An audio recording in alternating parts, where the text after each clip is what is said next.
Welcome to Hind Kisse Kahani, where ancient tales and timeless wisdom come alive. Delhi की रानी। एक थी रानी। क्योंकि राजा की मौत एक हादसे में हो गई थी, रानी को ही राज्य संभालना पड़ रहा था। रानी का नाम था रानी रश्मिवती। रानी ईमानदार थी और प्रजा की सेवा में लगी रहती थी। एक दिन उसके दरबार में 3 नौजवान आए, रमेश, सुरेश और दिनेश। कहो, क्या सहायता कर सकती हूँ मैं तुम्हारी? हम आपके दरबार में काम करना चाहते हैं ताकि जनता की सेवा कर सके। लेकिन अभी तो तुम्हारी उम्र बहुत छोटी है। तुम लोगों को तो अभी अपनी पढ़ाई पर ध्यान देना चाहिए। हमारा मन पढ़ाई में नहीं लगता। माता पिता को लगता है कि हम किसी के लायक नहीं हैं और हम साबित करना चाहते हैं कि हम लायक हैं। उत्साह बहुत अच्छा है, मगर अभी उम्र कच्ची है तुम लोगों की। अरे उम्र से क्या होता है रानी जी? शास्त्रों में लिखा है कभी किसी के ज्ञान को उसकी उम्र के आधार पर नहीं देखना चाहिए। बात तो सही है तुम्हारी। और अगर सच में तुम ये संकल्प करके आए हो कि तुमको यहाँ काम करना है, तो पहले परीक्षा देनी पड़ेगी।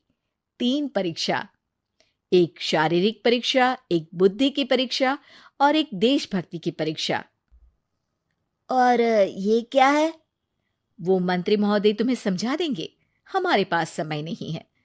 अगर तुम लोग तैयार हो तो बताओ। हाँ, हम तैयार है किसी भी परीक्षा के लिए। मैं भी तैयार हूँ कुछ भी कर गुजरने के लिए। तो ठीक है मंत्री जी, आप इन तीनों की परीक्षा कल से ही शुरू कर दीजिए। जो आ गया रानी साहिबा।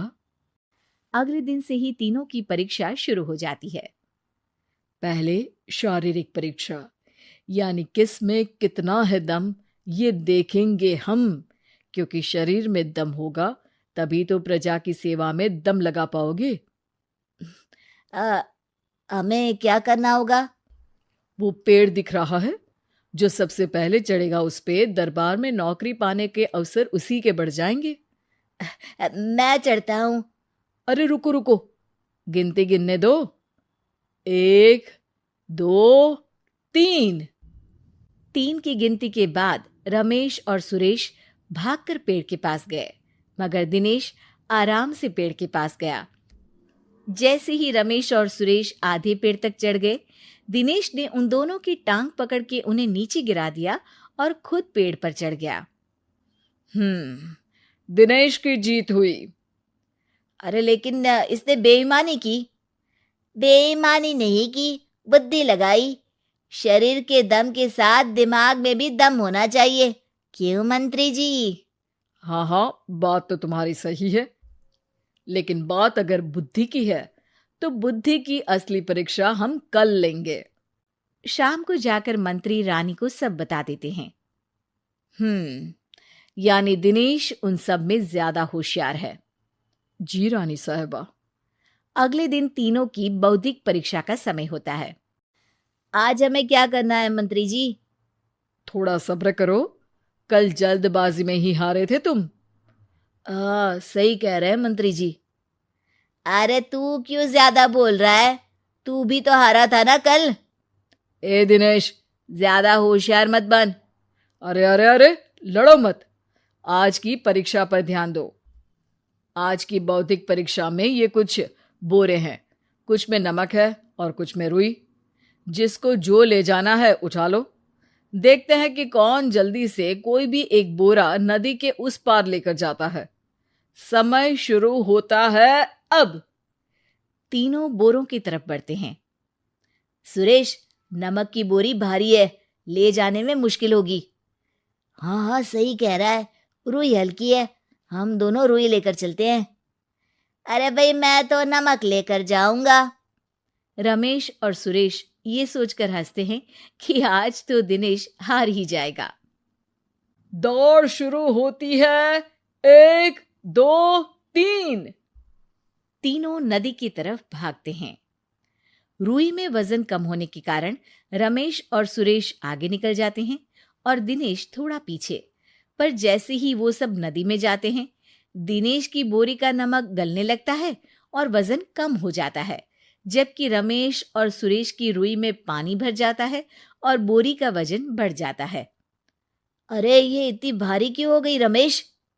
अरे मुझे क्या पता, शायद जादुई बोरी है। अरे लगता है कि हम बेवकूफ बन गए।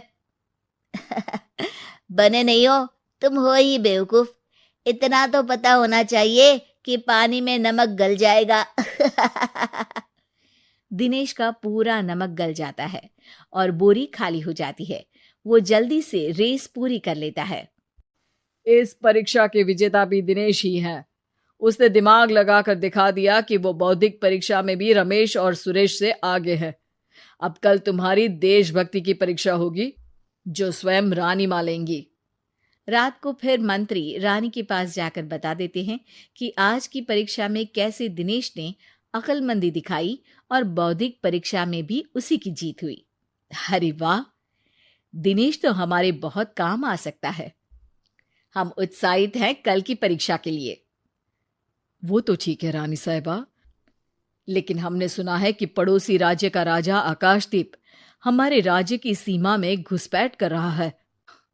ये तो चिंता की बात है। हमें जल्द ही कुछ करना चाहिए। अगले दिन रमेश, सुरेश और दिनेश अपनी आखिरी देशभक्ति की परीक्षा के लिए दरबार में आते हैं। प्रणाम रानी साहिबा। नमस्कार रानी जी। प्रणाम रानी माँ। हमने तुम्हारी परीक्षा पर गौर किया। दिनेश आगे हैं। हम तुम तीनों में से किसी दो को ही दरबार में काम दे सकते हैं। किसी एक को आज जाना होगा। तो देशभक्ति की परीक्षा के लिए तैयार हो? पूरी तरह से। मैं तीनों से एक ही सवाल करूंगी। जिसका जवाब सबसे सही लगेगा उसे तो नौकरी मिल ही जाएगी। फिर दूसरे सबसे सही जवाब देने वाले को भी काम मिलेगा। आप लोगों का समय शुरू होता है अब। ज्यादा सोचने का समय नहीं होगा। जो मन में पहली बात आए उसका जवाब दे। तो सवाल यह है कि तुम इस मिट्टी के लिए क्या कर सकते हो? मैं इस मिट्टी को साफ रखूंगा। यहाँ के लोगों के भोजन की कमी को मैं पूरी करूंगा। मैं यहाँ के लोगों को गले लगा लगा के उनको खुशी दूंगा रानी माँ, और गरीबों के लिए घर बनवाऊंगा। मैं इस मिट्टी के लिए किसी की जान भी ले सकता हूँ रानी माँ। मंत्री, दिनेश को एक तलवार दो। जी रानी जी। दिनेश, पड़ोसी राज आकाशदीप की जान तुम्हारे हाथ में है। जाओ, अपना काम पूरा करो। आज रात को तुम उस पर हमला करोगे जब वो सो रहा होगा। दिनेश वहां से चला जाता है। रानी माँ, ये आपने क्या किया? अभी किया नहीं है मंत्री जी। आप आकाशदीप को संदेशा भिजवाओ कि पड़ोसी देश का एक कातिल रात को उन पे हमला करेगा और दिनेश को पकड़वा दो। अरे ये आप क्या कह रही हैं, और क्यों कर रही हैं आप ऐसा? राजा को लगेगा कि हमने उसकी मदद की, उसकी जान बचाकर। वो हमारे राज्य का पीछा छोड़ देगा और हमारा एहसानमंद हो जाएगा। और दिनेश का क्या होगा? इस राज्य को दिनेश जैसे शातिर और लड़ाकू लोगों से ज्यादा जरूरत है, ऐसे लोगों की जो लोगों को खाना खिलाने की और खुश करने की बात करे। और ये गुण सुरेश और रमेश में है। इन्हें नौकरी दे दो। दिनेश बहुत चतुराई से नौकरी हड़पना चाहता था, जिसके लिए उसने रमेश और सुरेश जैसे दोस्तों का भी नुकसान किया। पर रानी ज्यादा चतुर निकली। उसने एक तीर से दो निशाने लगाए। दिनेश जैसे खूंखार युवक को राज्य से बाहर करवा दिया और पड़ोसी राजा आकाशदीप को अपना एहसानमंद कर लिया। पूरा दरबार रानी की जय जयकार कर रहा था।